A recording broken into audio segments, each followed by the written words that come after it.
Big day, Saturday, the last Saturday of the auction. Again, starting off today, a lot more people here than it has been the last 2 days I've been here. This is going to be a huge day. We got the Steve McQueen Porsche going across the block today.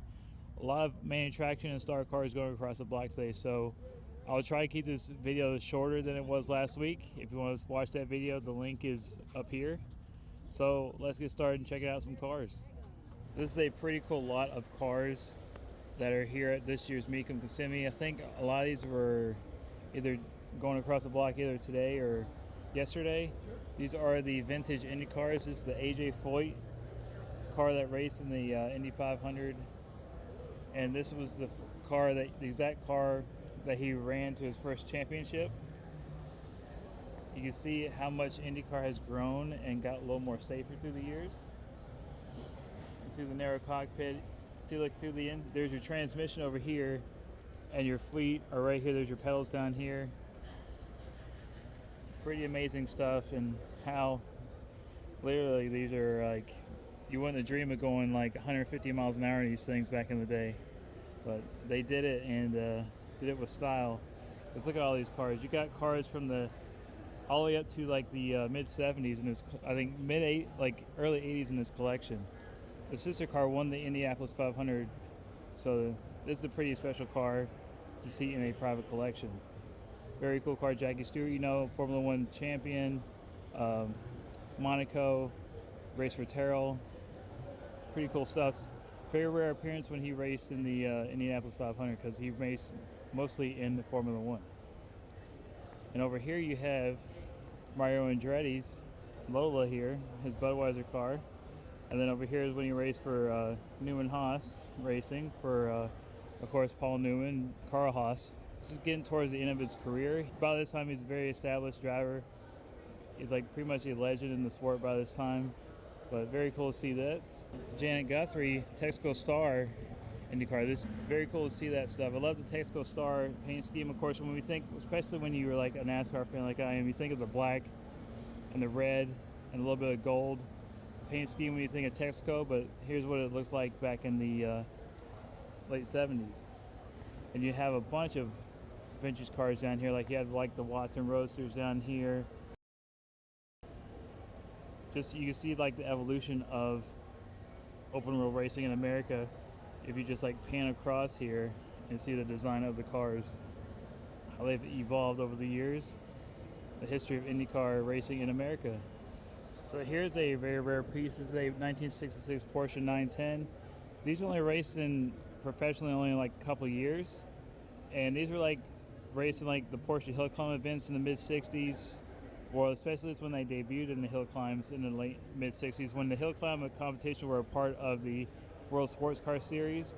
And this is what Porsche used in those events, and they didn't really have like a good performance handling on them when they went to like Le Mans and stuff like that, but these eventually got replaced by the 917. But this is what Porsche had when they went up against like the 4 GTs of the day. So pretty cool car. You don't see a lot of these out in public. I don't even think there's a many that still exist, but here's one example here at MECUM 2025. All right, here's some more racing history for you, especially Roger Penske and Mark Donohue history. This is the lightweight Camaro that won Sebring in 1968. And of course, these cars, this was a acid dipped. I think he did 2 of them, and this is one of the 2 that he acid dipped to get more, take weight out of the car, which was more of a beginning like common thing back in the day, especially if you went like drag racing and stuff. But Roger Penske, they acid dipped this body of this car, raced it.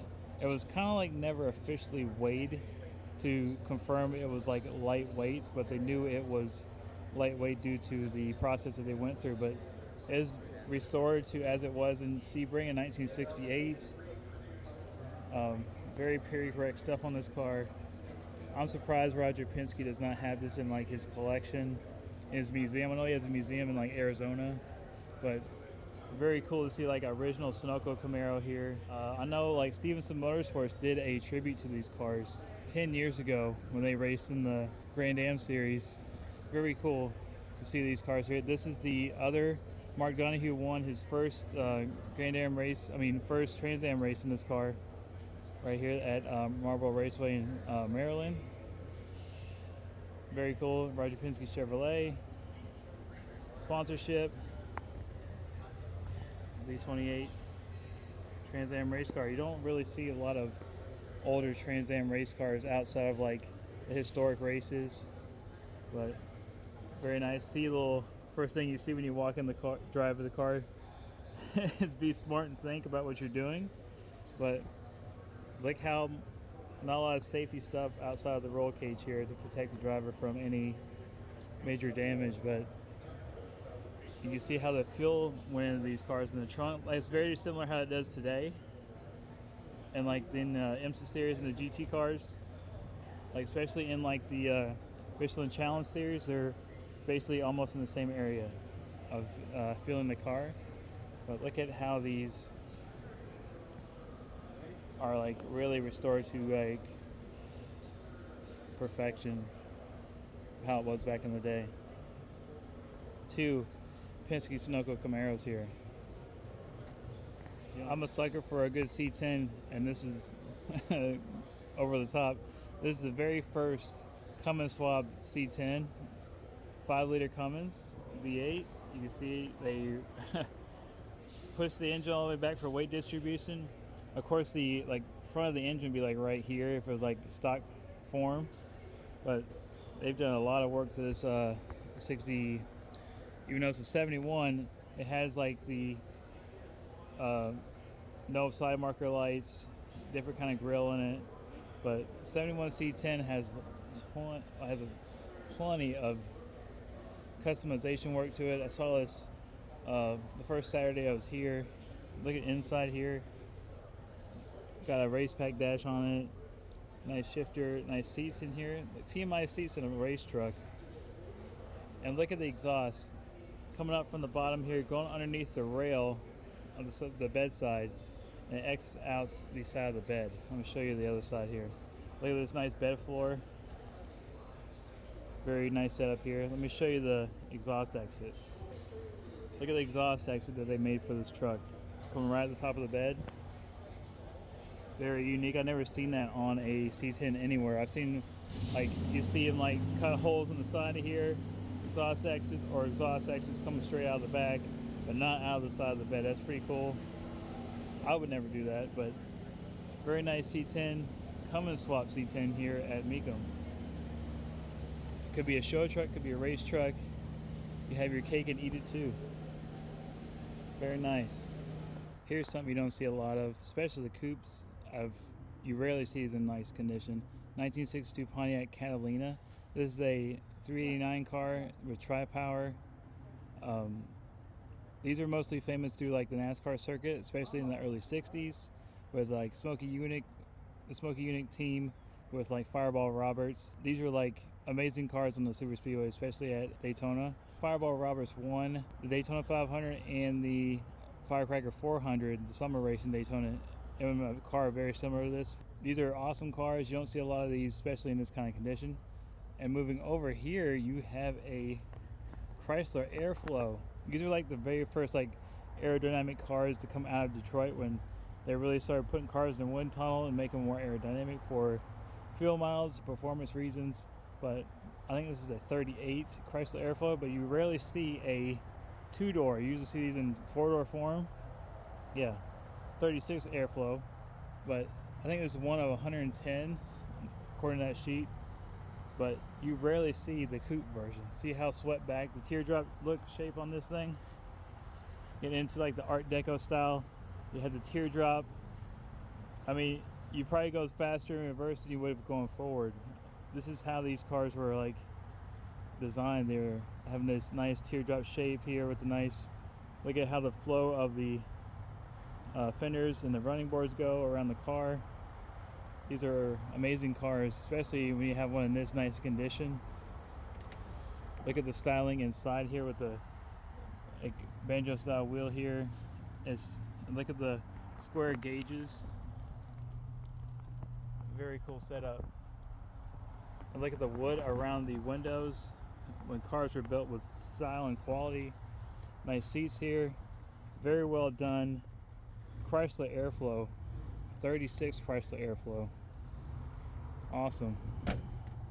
You definitely don't see a lot of these. I don't even know where you would get the trim for this. You probably have to redo it no matter what condition it is in, but 36 Chrysler Airflow. If you like the movie Cars, they're all here. You got Lightning McQueen, Sarge, and Tow Mater, and they really did a nice job. I'm not sure if Camaro is the right way to represent Lightning McQueen. He was more of a sort of like a NASCAR stock car style car, but pretty nice representation nonetheless.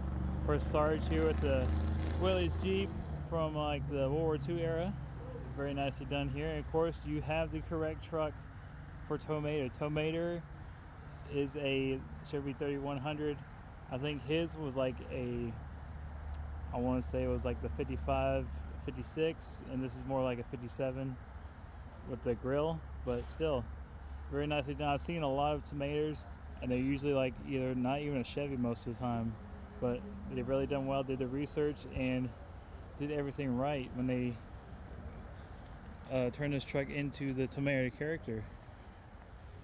But they even got the detail right with the door, the paint, patina here on the side, the right are fairly correct. Towing hook here, very nicely done here with the Tomato recreation. It's just like if it was real life, this would probably be close to looking like, even down to the information here.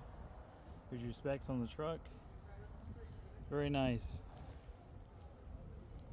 Chevrolet 3600, because the 3/4 ton would have been 3100.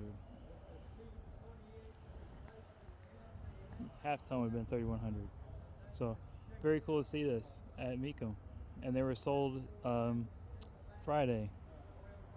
All right, here's something you don't see very a lot, and when this presents itself, I'll tend to take advantage of it. Here are the differences between a 70 Cuda, 71 Cuda. Obviously, it's the front. You have quad headlights on the 71 and singles on the 70. Of course, you have fog lights down below. Of course, this one's a convertible. This one's a hardtop.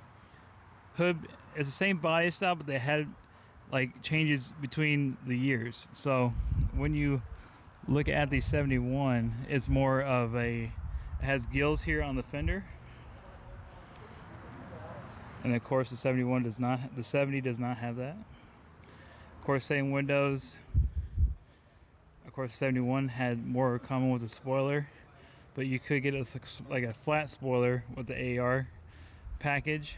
But looking from the back, see the taillights are a little bit different from the 70 to 71, but the tail panel is basically the same.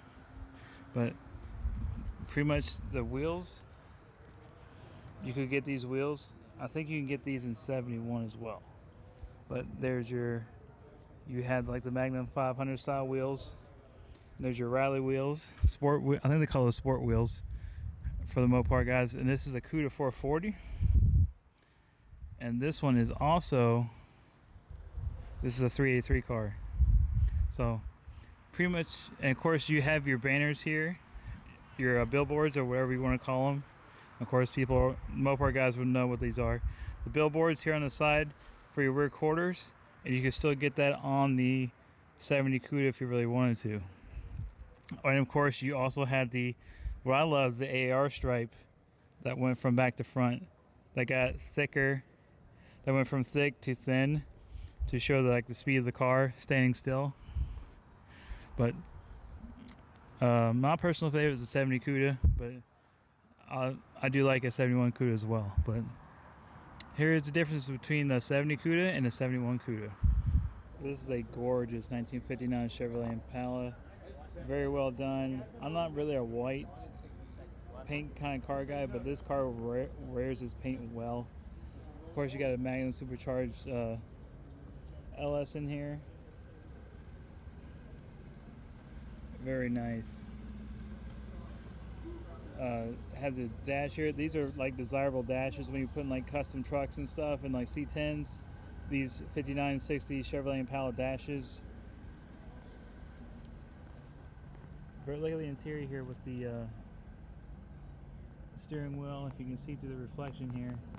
Nice leather interior. I mean, this thing is gorgeous with this. How it's lowered. These wheels look really good on this car as well. I think these are they're very custom wheels. Nice trim work here. That trim work matches the color of the interior. Wow, this is a really nice 59 Impala. I think it's going across the block later today, but very well done and executed. Take a look at that chrome work. Another shot of the engine here. This is the 6.2 liter LSA Magnuson supercharger on top. Of course, these came in like Cadillac CTS-Vs, but AC, all your accessories, very smoothed out firewall. Very well done, 59 Impala. Going across the block later today at MECUM. Alright, here's some more NASCAR history out in the fields of MECUM. This is the 1970 Mercury Cyclone spoiler. This was Mercury's answer to the wing cars back in 1969, 1970. So, what Ford came out with was the Torino, Talladega, and Mercury came out with the Mercury Cyclone. This one actually has the 429 Corvette jet engine in it. This is like one of 1,800 they made for 1970 that had that setup in it. Of course, you see the Mercury Cyclone spoilers decals on it. You had that distinctive front end on these cars. These cars were, of course, Mercury was special. Their number one team was the Wood Brothers. Of course, you had Kelly Yarborough. I think maybe Donnie Allison drove when he had the Mercury Cyclone. But of course, when you think Mercury Cyclone, I think of the 21 Purolator Wood Brothers Mercury. David Pearson.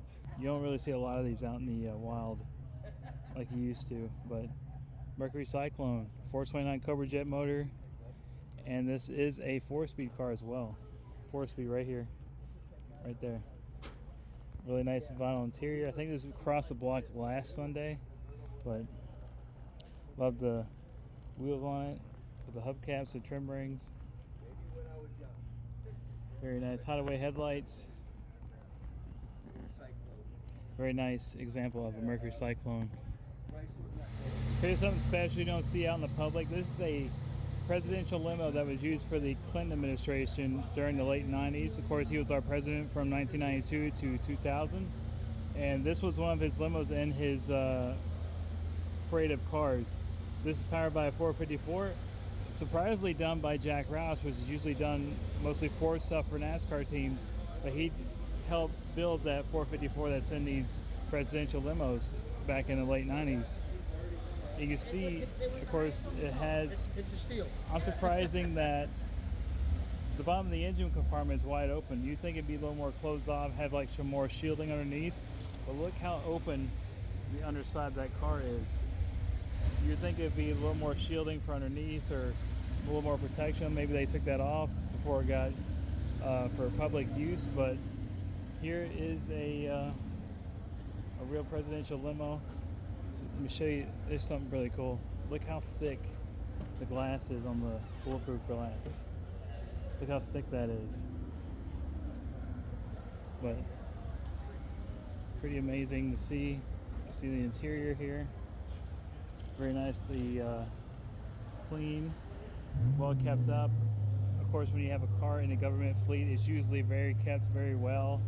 Pristine collection, pristine condition. There's your TV inside. Was where he would sit if he was riding passenger. Him and his like executives and like part of his branch would sit back here. His body as Secret Service. Really cool setup here on a real presidential limo that it rarely comes for public use. Usually these are like sitting in museums or something that has to do with like government official stuff, but out in the public, a President Bill Clinton's limo here at MECUM.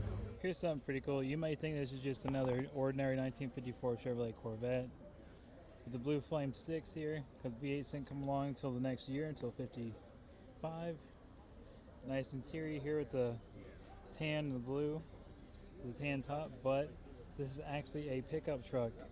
One of the GM design engineers made this into a pickup truck. This is like all wooden trunk area here. So they peeled it back with snaps, put boxes of parts, and it looks like the wood bed floor of like a 5-window pickup from that era. And here's the original trunk lid that would have came with the car. But they made it into a pickup truck. It was pretty cool. This went for the bid goes on for $70,000 the other day.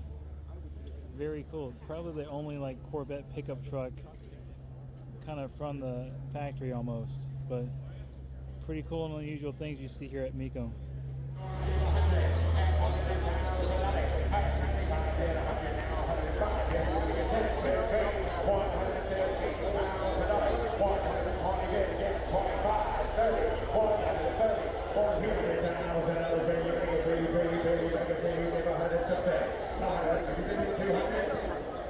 Are you bidding 200?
$115,000 and 110 in, 115,000 on it.